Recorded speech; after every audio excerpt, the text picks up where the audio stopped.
Hello and welcome to Chapter 5 of this video series on the end times with me, James Preston, entitled The Future of Great Planet Earth. Hope you're enjoying the study so far. We've been through a lot of material and, truth be told, we do have quite a bit of material to get through. And just a reminder, if you do want to get in touch, you're welcome to tweet me, James Preston ZA. One word is my Twitter handle, at James Preston ZA. Would love to hear from you. You can find my email address in the book or on my website as well. I love to hear from my audience, love to hear from those of you who may be blessed or have any questions further that may not be answered in the series. Alright, so in this video, Chapter 5, we're going to be covering the destruction of Jerusalem, which happened in 70 AD. And this is one of the most significant events in Jewish history and potentially Christian history as well, because through this lens, we are able to interpret a lot of end-time scripture. So it's important that we understand what happened in 70 AD, because if we don't understand what happened, we can misunderstand a lot of the end-time scripture. So we're going to get into it. There's a lot of stuff to get through in this video. We have a lot of quotes from Josephus.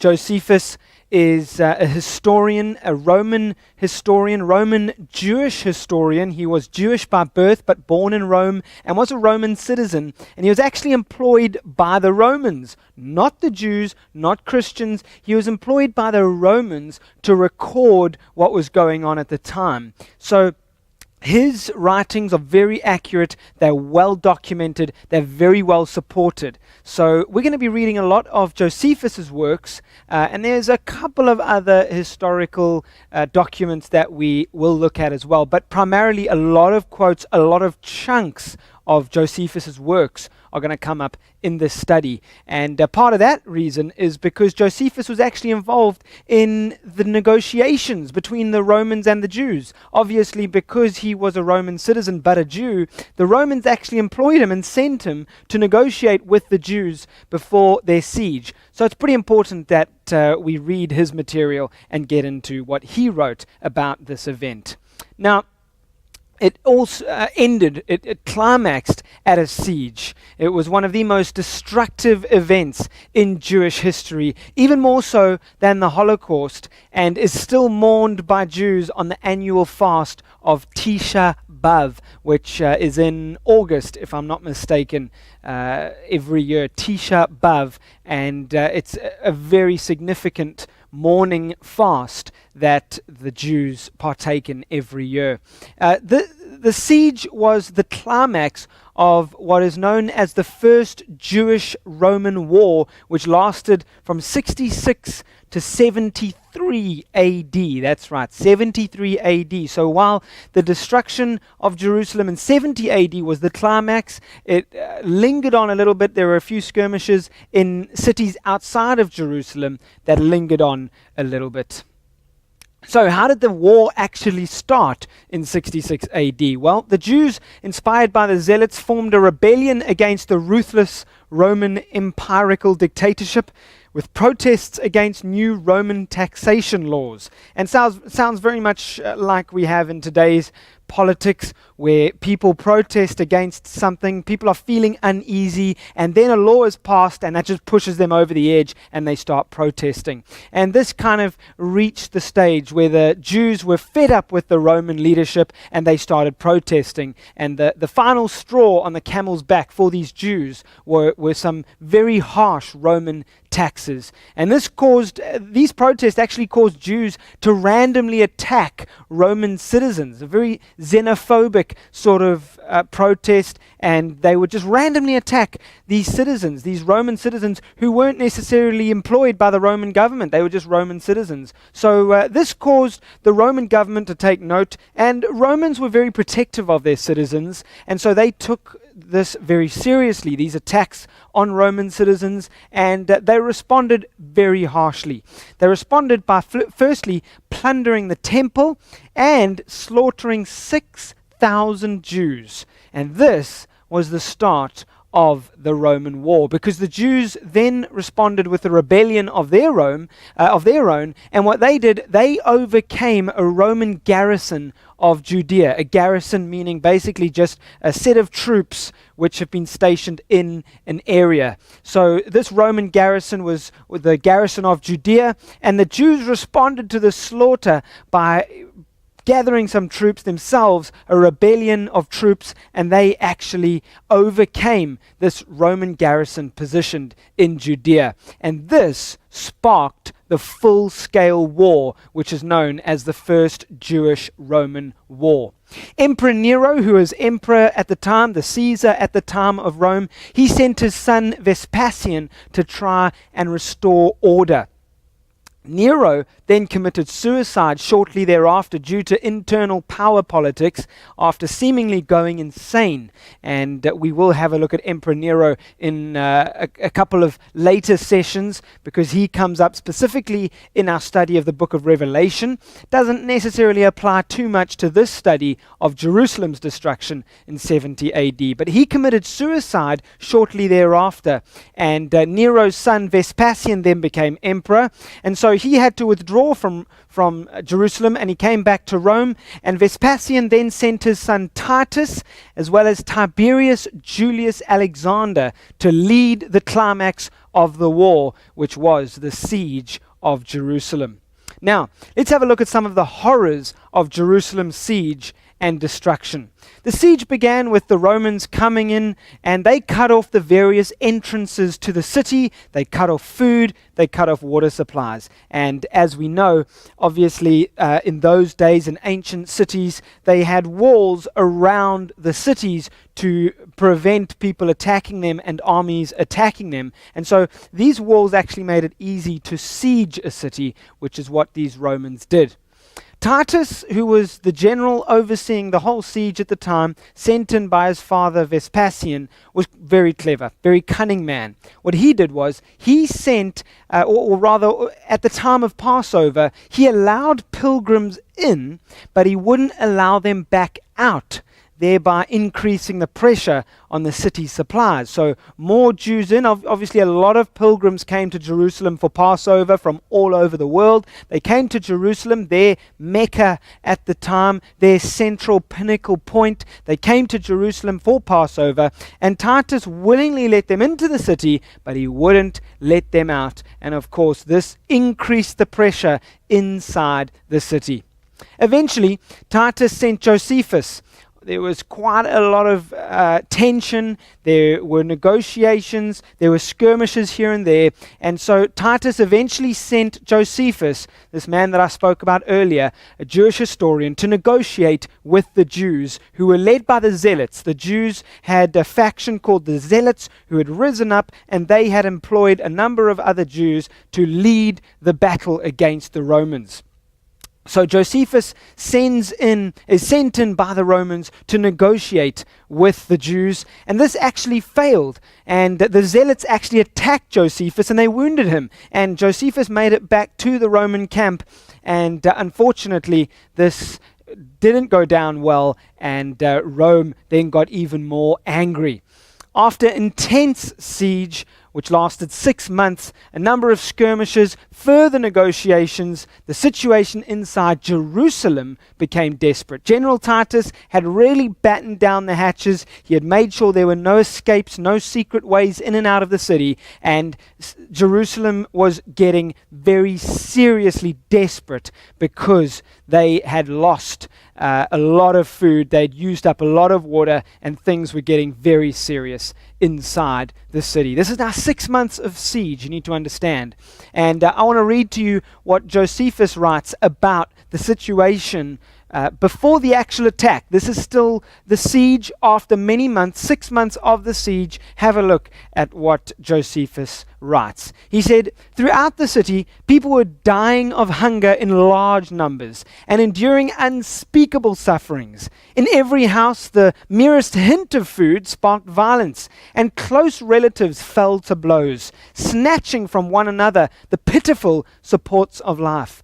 No respect was paid even to the dying. The ruffians, who were the anti-Roman zealots, searched them in case they were concealing food somewhere in their clothes, or just pretending to be near death.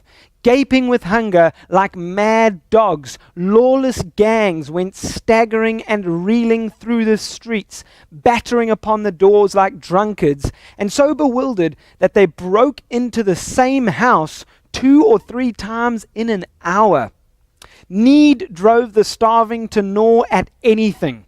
Refuse, which even animals would reject, was collected and turned into food.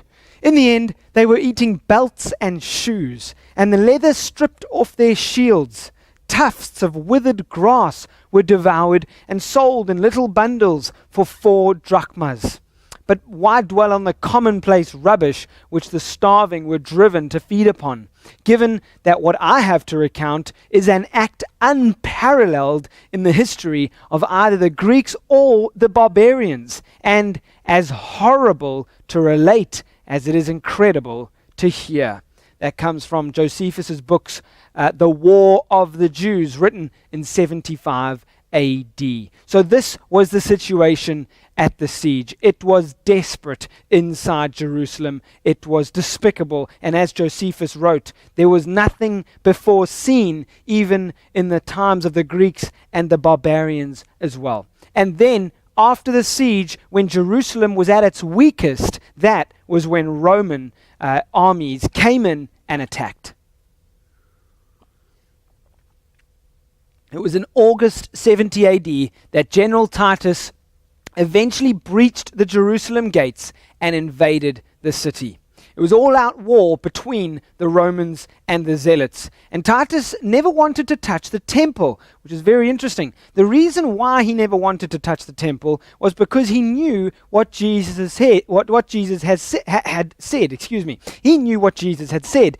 In Matthew 24, of course, we know that Jesus said that the temple was going to be desolated, destroyed, and not a single stone would be left untouched. And Titus was a wise man. He knew, obviously being a pagan, he knew that if he left the temple as it was, he would disprove Jesus as being the King of Kings. He would disprove Jesus as being the Messiah, and therefore Christianity would be disproved. And this was the reason that Titus didn't want to touch the temple. He did have plans, apparently, to turn it into a pagan temple, and his plans were very clear. Don't touch the temple. Now, the war caused a fire, and it actually started at a little skirmish not far from the temple.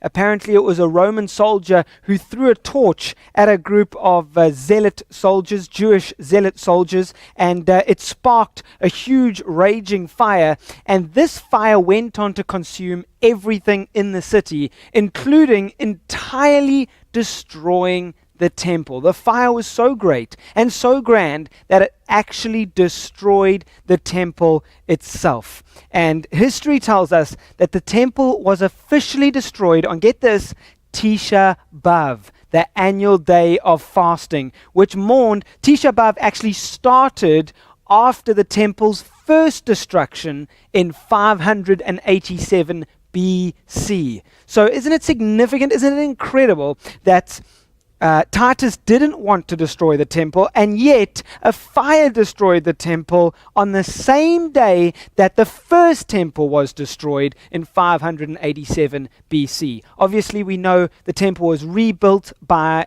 Nehemiah. Nehemiah came and rebuilt the temple, and then King Herod, put his final touches on the temple. And so that was known as the second temple, and this second temple was destroyed by fire on the same day as the first temple, Tisha B'Av. Absolutely incredible when you think about it. Have a look at what Josephus writes in his book, War 250.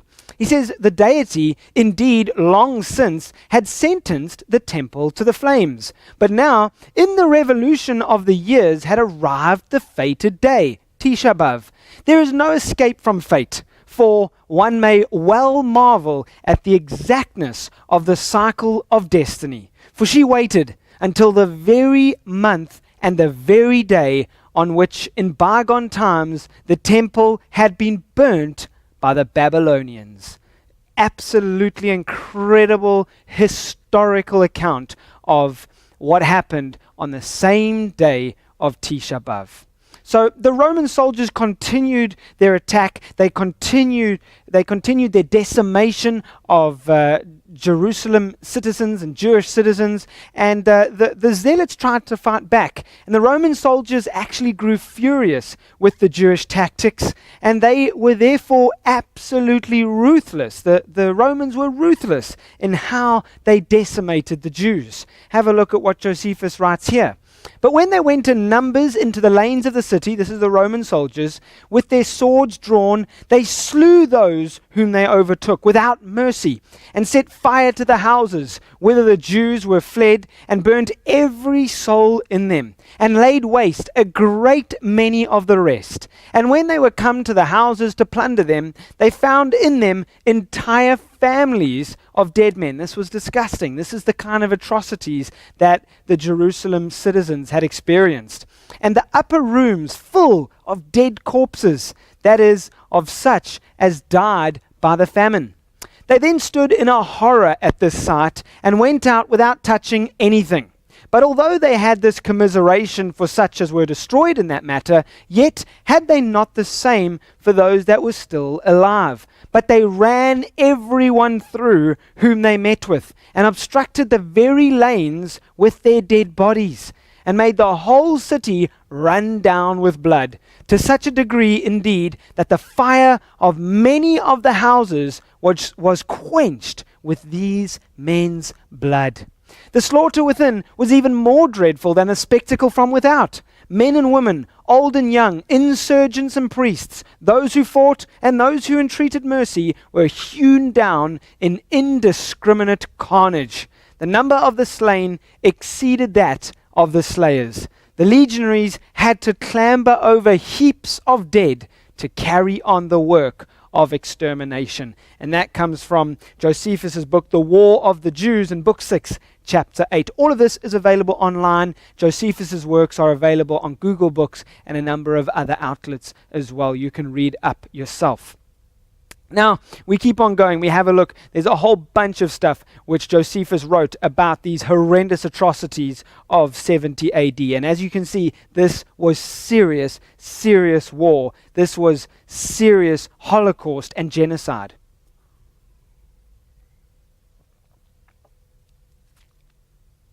Now, as soon as the army had no more people to slay or to plunder, because there remained none to be the objects of their fury, for they would not have spared any, had there remained any other work to be done, walls of the city were so thoroughly laid even with the ground by those that dug it up to the foundation, that there was left nothing to make those that came thither believe it had ever been inhabited. So this is Josephus writing about what was left of Jerusalem after this incredible destruction. This was the end which Jerusalem came to by the madness of those that were for innovation. A city otherwise of great magnificence and of mighty fame among all mankind. And truly, the very view itself was a melancholy thing. For those places which were adorned with trees and pleasant gardens were now become desolate country every way, and its trees were all cut down. Nor could any foreigner that had formerly seen Judea and the most beautiful suburbs of the city, and now saw it as a desert, but lament and mourn sadly at so great a change. For the war had laid all signs of beauty quite waste. Nor had anyone who had known the place before had come on a sudden to it now. Would he have known it again? In other words, Josephus is writing, the destruction was so bad and the decimation of the city so great that if you had been to Jerusalem before and then you came back after the destruction, you wouldn't have even recognized the city. That is how serious it was. So let's just have a look at some of the facts of how horrific this destruction was. 1.1 million people were killed during the siege, and most of those were Jewish. Now, that's not as many as the 6 million Jews who were decimated in the Holocaust genocide of World War II, but the ratio is even greater. The amount of Jews who were alive at the time is in comparison to how many Jews actually died. The percentage is even greater than the percentage of Jews killed versus how many survived in the Holocaust of World War II. So the ratio is even worse. 1.1 million people killed during the siege. Most were Jewish. And the estimation is about 950,000 Jews killed in this siege. 97,000 were captured and enslaved. So that's not a great percentage at all. This is only the amount of Jews that survived inside Jerusalem. They were captured and then enslaved by the Romans. Many others fled to areas around the Mediterranean. Then, what's very interesting is that historian Philostratus reported that Titus refused to accept a wreath of victory. Reason being, he said that the victory didn't come through his own efforts, but that he had merely served as an instrument of God's wrath. So this is very significant. Now, obviously, Titus was a pagan. He wasn't a Christian. He wasn't a Jew. He didn't believe in Yahweh in the same way that the Jews did or the Christians did. He was a pagan, and yet he even recognized that what happened in 70 AD, and what happened at his command was actually something greater than himself. I mean, the fact that he didn't want the temple to be destroyed, and yet it was laid waste, it was completely decimated, was a sure sign to Titus that something else was going on. Now, as I write in my book, I do believe that the wrath of God against sin was paid for at the cross. But there was certainly a wrath of God, a holy wrath against Jerusalem's rebellion and against the Jews' rebellion of the Messiah. You see, the Jews had rejected Messiah. They had rejected Jesus Christ of Nazareth as Messiah, and rejected him so much that actually their high priest obviously condemned him to be crucified.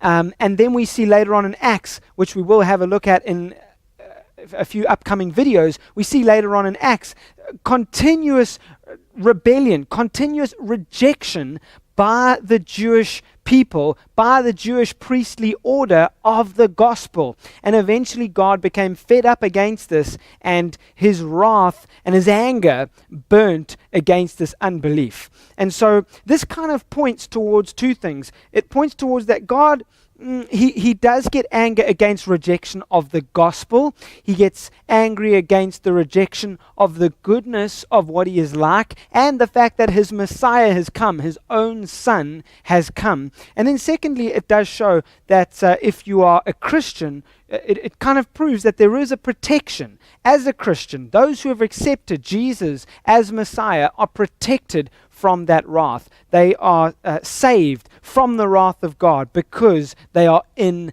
Christ. So that's just something that I write in my book, and I just wanted to touch on it here.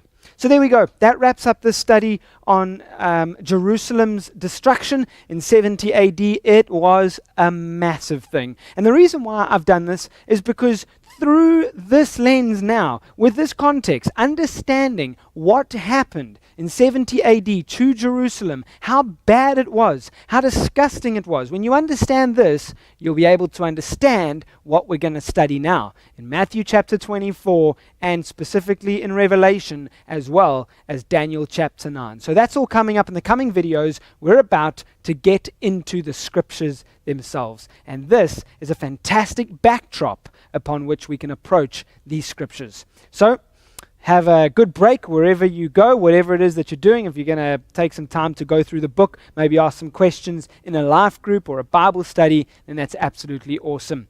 Until the next video, I'll see you next time.